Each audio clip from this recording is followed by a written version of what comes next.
secretive Nefer will execute her enemies, and today I'm here to tell you how to build her best. My name is Juice, and let's get into it. So, what artifacts does this cunning Lady of Secrets desire? None other than 4-piece Night of the Sky's Unveiling. This is easily going to end up being her absolute best in slot choice, and there is no reason to farm any artifacts other than this one. This is easily going to be her highest damaging set. The 2-piece being able to provide her with 80 elemental mastery is very nice, and of course, whenever it comes to your 4-piece, she's able to give herself free crit rate. Not to mention the increase to lunar reaction damage. All around, this is easily going to be your best bet, and there isn't really any reason to go for any other set than this one. Farm it up as soon as humanly possible. You can use 4-piece Gilded Dreams in the meantime as a placeholder set. Just keep in mind that Night of the Sky's Unveiling is going to be a significantly better set for her. However, you can still definitely get by fine on Gilded Dreams, just keep in mind that it's far from her best set, and it's only going to work for the time being.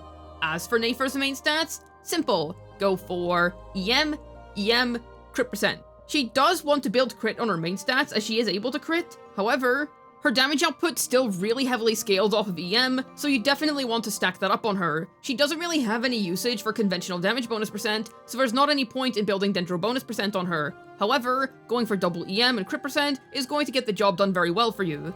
As for Nefer's stat goals, simple. Go for 60 to 240 crit rate and damage, and 1000 EM in combat on Sig, and for her craftable, 60 to 140 crit rate and damage, and 1000 EM in combat.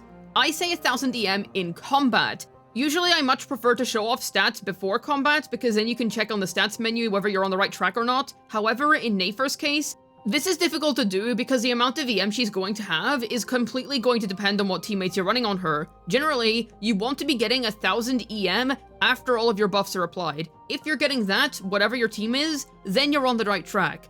She doesn't necessarily have many set options, so you can't really go that wrong with her. However, all things considered, just farm her primary set because it's easily going to end up being her best in slot. Free crit rate is just really hard to pass up, and all around is just a fantastic set for her. So, which weapons is this Lady of the Curatorium going to need to extract her info out of enemies? Well, none other than Reliquary of Truth. This easily ends up being her best in slot weapon, because after all, it's her signature. The passive is perfectly tailored to her, and it also provides her with a very impressive stat stick. All around, this easily ends up becoming her best weapon option. Sunny Morning Sleep-In actually ends up being pretty useful for her too, so if that's something that interests you and you have this weapon, well then you're able to use it, and you don't really miss that much performance on her. I genuinely would say that if you have this weapon, then there's actually not much need to pull for her signature, because it's only better by a little bit. Llama's signature also ends up being a very strong choice for her. It's definitely a good alternative. You can all around go for those two weapons if you have them, and you're not really gonna have to pull for her sig. Her signature is a decent bit better than Llama's, but it's not by some huge margin that's gonna make you feel like you have to pull for her signature, so all around a very good alternative option. Dawning Frost is going to be a really strong 4-star weapon option for her, and it's going to be on her banner. If you don't get her weapon but you do end up getting this, or maybe even a couple of refinements for it, well then don't worry, because this is a really good weapon for her, to be honest. This is honestly better than all of the other 5-star catalysts that I haven't mentioned yet. So if you end up with one of these, just use this instead. The only time where you would rather use something else if you do have this, other than the 5 stars that I've already mentioned, is if you only have this at R1 and you have an R5 Sacrificial Jade, but otherwise, just use Dawning Frost. The passive is perfectly tailored for her, and I do believe Weaver's designed this as being her main 4-star weapon option if you don't end up with her signature. All around, very strong and perfectly tailored to her. Fantastic 4-star weapon. However, if you don't have any 5-star stat sticks that you can use on her, well then you can use the Nordcry Craftable. This is going to operate fine on her. It's not going to be anywhere near as good as Dawning Frost or the other 5-star weapons that I've mentioned so far. However, it still ends up being pretty close in performance to an R1 Dawning Frost, and all around, it ends up being a pretty good weapon. So, if you don't have anything else, then you can just craft the Nordcry Craftable for her. All around, I would say that she honestly has a pretty good amount of weapon options. You're not going to be strapped for choices. Basically, any catalyst you have lying around is going to be good on her, especially if it's able to provide EM in some way, shape, or form. All around, this character's weapon options end up being pretty flexible, so all things considered, you should be able to find something for her. Alright, now who's going to be joining the Curatorium of Secrets? Well, she has a couple of different team options, however, I'm gonna go over the core teammate that you basically need in order for this character to perform, and that will be Lauma. If you don't have Lauma, then Nefer is going to be significantly weaker, because these two have a symbiotic relationship. They basically need to exist in the same team in order to form the strongest Lunar Bloom team possible. She's able to provide Nefer with multiple benefits, such as Dendro Red Shred, Lunar Bloom based damage increase, and all around being the most powerful Nefer teammate. Not to mention that if you get her C1, then she's even able to act as the team's sustain. So, all things considered, Lauma is an extremely powerful teammate for Nefer. If you don't have her, then it's actually a lot harder to recommend Nefer, because she gives her such a power boost. All around, a very good teammate for her, obviously the best in slot.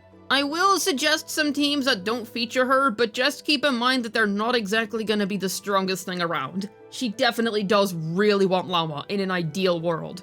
In terms of her Hydro option, you have a few choices, namely Kokomi or Aino. Those are your two picks. Kokomi's mostly nice if you're really struggling to play her sustainless. In terms of her final slot, there are a couple of options you can go for. Nahida would be the strongest one if you're trying to play her sustainless, and you could even put Prototype Amber on Nahida for some healing. However, otherwise, you do still have some other options, such as Zhongli, Kuki Shinobu, namely because she doesn't actually mess up the bloom reactions, so you don't have to worry about that. There's of course Kokomi. If you're already using Aino in the team, you can still use Kokomi in that same team, Nefer. And while I personally don't advise it, you can use Diona as well. Also, if you're wondering why Nefer's invited, she's invited for the same reason that Kuki is. However, she's also able to provide some EM on burst, which is nice. Example teams include Nefer, Lauma, Aino, Nahida, Snake Lady, Deer Lady, Kid, Zhongli, Kuki, Kokomi, or Nefer. Secrets Woman, Moon Woman, Fish Woman, Nahida, the Sumerunian, the Frost Moon Lady, Aino, Diona. And if you don't have Lauma, then you can use Nahida, Aino, and then either Nefer, Zhongli, Kokomi Baiju, or Kuki Shinobu. However, keep in mind that that's just generally going to be a lot weaker than using Lauma. As for Nefer's talent priority, simple, go for this. You can actually entirely ignore leveling up her normal attacks. You're actually going to be wanting to level up her skill the most, and don't neglect her burst either. You can basically just ignore her normals, are not going to be relevant to you. Put her resources into these particular areas, and you're going to find yourself being one happy camper. Do you wish to donate some funds to the Curatorium of Secrets? Well, then let's talk Constellations. Her C1 is honestly really good. Now, is it able to save her from a lack of Lauma is the question. I will say, it definitely makes it better, but I wouldn't say that it completely saves her. However, if you really like the character and you missed Lauma's first banner, then getting her C1 is a really easy way to at least make her usable until you can get Lauma. A very strong C1 that does a lot for her own damage, and I will also add that if you do have Lauma, then this is still just a really strong C1 in general. And I will say that early Constellations have just been absolutely busted recently. They've always been good, but it was usually the C2 that held most of the sauce. But I will say this is a really good C1, and speaking of C2s holding sauce, yes, her C2 is also really strong. It's a similar case to Flynn's where, if you have a good weapon for her, and that's actually pretty realistic considering how many good weapon options she has, then you would actually rather go all the way to C2 first before you think about picking up her signature weapon. All around, a very good constellation, and very well worth your Primo Gems if you're looking to invest a little bit more into her. Her C3 is decent of course, just a basic talent increase as you would expect, and her C4 is pretty darn good as well. All around, her constellations up until this point have been really high quality, and it only continues from here, because while her C5 is pretty simple, it's what you would expect, her C6 is once again very, very powerful. All around, she has a really good constellation lineup, and you're able to get a lot of additional power from her whenever you invest into her. And that's also just something that I'd like to point out in general. I do think that Nefer is definitely on the more niche side. However, with the correct gear and with the right amount of investment, she's absolutely going to annihilate. She is a very strong character who only has a lot more potential to be tapped in on if you do decide to opt for Constellations. I will say though, you're still going to feel like she's a very strong unit even at C0R0, provided that you have Lauma. And yes, investing a little more is going to help you out if you don't have a Deer Woman. However, get the Deer Woman as soon as possible. Now, if you just started playing and you don't particularly have the option to go back and get Lauma, which fair enough, not really much you can do about that, then don't worry, like I said, just get her C1, get her R1. It's not really going to save her the way that it saved Flynn's, but it is definitely going to help out a lot, and you will find that she's at least useful for the time being. And I will say that with this character, she is strong, but she might be a little bit annoying to play, just because sustains don't really do much for her, and you really ideally would rather just play Nahida instead. So you're gonna have to make sure that your dodging game is on point. But otherwise, A very good character indeed, and I do think that it's nice that we finally have a meta strong Dendro character again. She is really good provided that you have her gear.